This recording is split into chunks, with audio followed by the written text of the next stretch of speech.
Hey guys, welcome back to another Skyrim mods video. Today's video is mainly for PC, but I'm sure by the time this video comes out, some of these will be available for console. So if you end up finding a mod that you like, make sure to endorse that mod out there and let's dive right in. The first mod up is a brand new lighting overhaul that is called by Modern Lighting Overhaul. And to a lot of people that name is pretty familiar.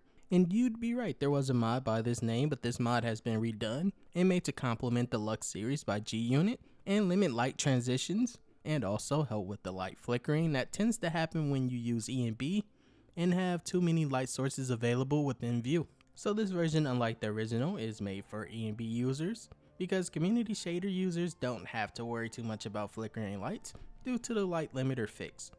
This mod is essentially trying to replicate that, but for ENB users. You can still find the original version on Nexus though. This is just the tweaked variant for ENB users. ENB and community shaders as of 2025 kind of became like Xbox versus PlayStation, so I'm kind of glad to see both getting some love with mod authors. To put it in simple terms, this mod removes almost all fake lighting sources with the use of base object swapper. And I say almost all because this is a fairly new mod and there are bound to be some missed somewhere. But what this mod does differently from the original is that lighting sources that cast shadows were reactivated, but the lighting sources that didn't cast shadows were left deactivated, allowing for a much less flickering experience. But don't expect it to fix all your issues. Up next, a mod that does fix one issue. This mod is called Stuttering Fix. We got the fix for third person stuttering, so it only makes sense we fixed the first person as well. When running upstairs, besides the escalator issue that might only be my problem, your character camera would kind of jump repeatedly as you go up the stairs. Well, this mod kind of removes that, so now it is completely smooth when you go up or downstairs. Now I just need to fix the escalator issue. And now an immersive mod for the campfires around Skyrim. This mod is called Usable Campfires, allowing for you to make use of all campfires around Skyrim. With the use of base object swapper, all static campfires have been replaced with the more useful variant that allows for you to interact and cook on them. Even though you can interact with them now, you can only do the most simple of cooking though. No special stews or anything, such as if you have the mod Gourmet. And if you have a mod that puts out campfires, you can now light them again with this mod, but this mod does not allow for you to put them out. Based on the GIF on the mod page, I thought it would, but I guess I'll take one of the two, I guess. And it also doesn't work on giant campfires. The next mod is a brand new female only armor that goes by the name Eve's Sunfire. This armor is a custom commission armor based on a few concept arts that you can find on the mod page. And it's pretty simple to obtain this armor. You can just craft it at a forge and it only comes with 4 pieces to complete the set. No weapon is included with this mod. There is some variation with the gauntlets. One of the variants just doesn't include the gloves, so it comes with I guess 5 pieces instead of 4. Unfortunately, there isn't much on this armor that would move, so no HDT support, but it does support all major body types like 3BA, BHUNP, and even UBE, which has become popular lately. And as I said, you can craft this armor, you just need to have the required materials because it isn't exactly free, but still easy to get. Next up is a new model replacer for the trolls found around Skyrim. This mod is called True Nordic Trolls Revamped. Instead of the original troll design you'd find around Skyrim that you won't really find anywhere else in games, they have been replaced with a more fantasy-like theme as if they came from the earth rather than being born, and more of what you might see in a fantasy-themed movie. As you can see, they are much bigger and faster than the vanilla counterpart. The frost trolls and the normal trolls both have different colors in terms of textures, but still look similar in terms of model. And from my own personal experience testing both, I didn't notice a difference from the 2K variant and the 4K variant, so I guess pick whichever you prefer. And yes, this is a revamp of an older mod that was found on the Skyrim Legendary Edition. And I'll be the first to admit that these might not be the favorite to some people because it takes a completely different look on what trolls are. But if you want to find out the complete lore and why this mod fits, you can check out the lore on the mod page after you endorse it. The next mod up is called Fallout Mod Plus, or FOMOD if that's how you prefer to say it. This mod adds a plugin to Mod Organizer 2 that you can run, and it will add a category to your mod organizer so you know what mod you need to install to make sure you have patches that are set correctly. For the people that know how to install MLO plugins, you can skip this. This is just a short tutorial for those that don't. And it's pretty simple. After downloading the mod, you want to open it and extract its contents. I recommend WinRAR. And you simply want to navigate to your MLO folder which shouldn't be in your program files by the way. And once you expand it, there should be a folder simply called plugins. You just want to drop it straight in there and you're pretty much good to go.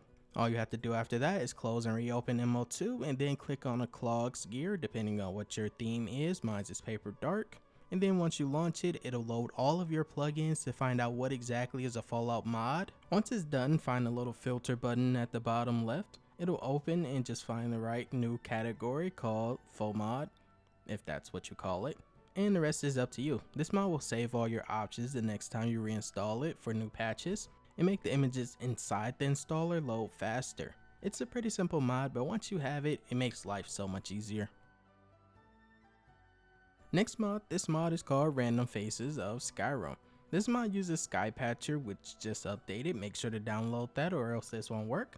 But this mod uses SkyPatcher's new feature to take advantage of the base presets in the game and the ones that's added by mods or you to distribute them to bandits in your game. As of right now, this is only for the bandit types in your game, but besides that, and besides just changing the faces of NPCs, it also makes other races such as Argonians, Khajiits, and Orcs more common, as well as the female variants of them.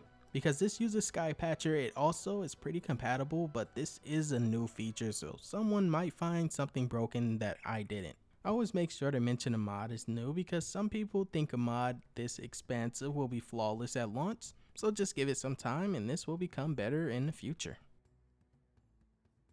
The next new mod is called Quest Journal Overhaul. Completely overhauling the quest journal in the pause menu, adding new categories that expand on the vanilla ones, making it much easier to sort through those 200 quests that they kind of throw at you at once that you can't deny unless you use mods. Also, make sure you download scale form translation or you'll end up with a bunch of $signs in your menu like this, so just make sure you avoid that issue and make sure to download the mod.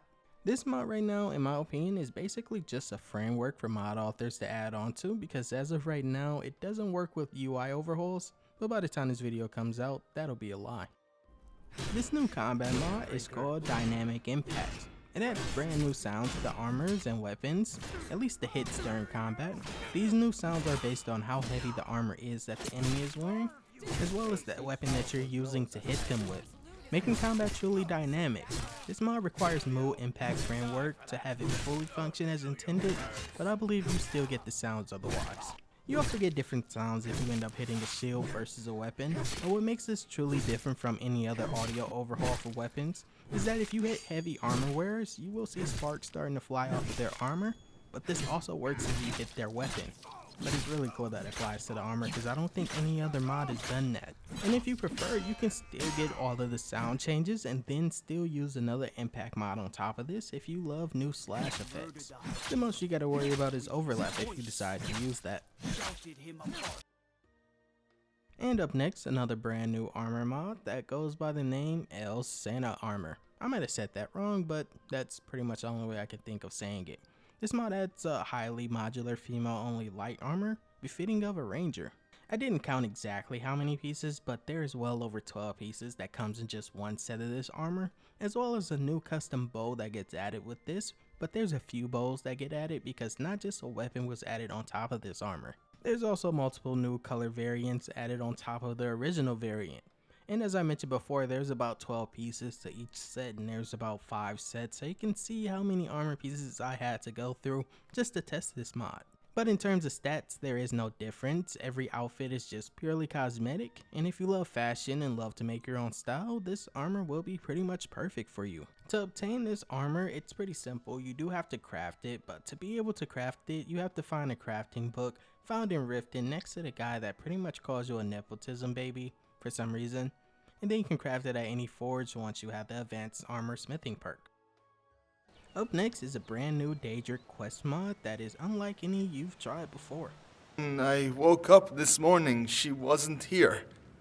This quest is called Sleepwalking into a Nightmare, following a married couple living in a cabin and one of them kind of goes missing, and of course you being a dragonborn and because you love free experience points, have to get involved, sending you to a new land filled with dreams and nightmares. This new Daedric land is pretty beautiful in my opinion, but very scary. Luckily there's no jump scares, but because it is dark, I would expect some NPCs to maybe sneak up on you because you're not going to be alone here.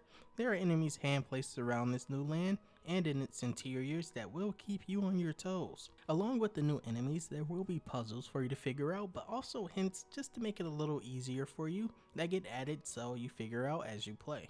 This is a very hands-off type of quest. It'll tell you when the objectives are complete and what the objective is, but it will rarely tell you where to go or exactly what to do to get it done. There's also brand new spells taking full advantage of the nightmare theme of this questline, all pretty easy to find provided you actually try to explore and don't try to rush the entire questline.